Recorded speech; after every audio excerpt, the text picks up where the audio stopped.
Congress party ದೇಶವನ್ನು ಲೂಟಿ ಮಾಡುವಂಥ ಪಾರ್ಟಿ.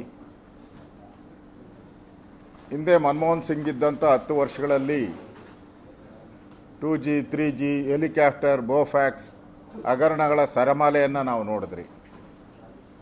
ಆದರೆ ಈಗ ಪತ್ರಿಕೆಯನ್ನೇ ಲೂಟಿ ಮಾಡಿರುವಂಥದ್ದು, ದೇಶನ ಲೂಟಿ ಮಾಡಿದ್ರು.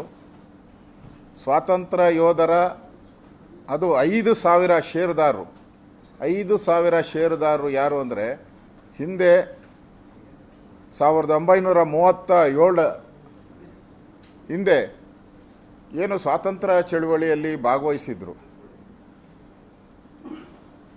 ಸ್ವರಾಜ್ಯದ ಹಕ್ಕನ್ನು ಪ್ರತಿಬಿಂಬಿಸಿದರು, ಭಾರತ್ ಮಾತಾ ಕಿ ಜೈ ಅಂದರು, ವಂದೇ ಮಾತರಂ ಅಂತ ಹೇಳಿದ್ರು.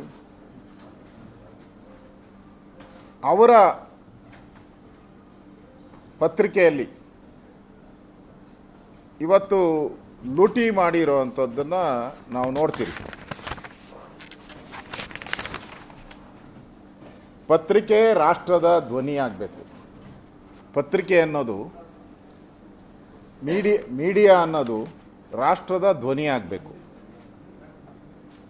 ಅದನ್ನು ನಾವು ಹೇಳ್ತಾ ಇದ್ದೀರಿ, ಎಲ್ಲರೂ ಪ್ರತಿಯೊಬ್ಬರು ಅದನ್ನೇ ಹೇಳ್ತಾ ಇದ್ದೀರಿ. ಪತ್ರಿಕೆ ಅಂದರೆ ರಾಷ್ಟ್ರದ ಧ್ವನಿ ಅಂತ ನಾವು ಹೇಳಲಾಗ್ತಾ ಇದೆ. ಆದರೆ ಇದನ್ನೇ ನೆಹರು ಕುಟುಂಬದ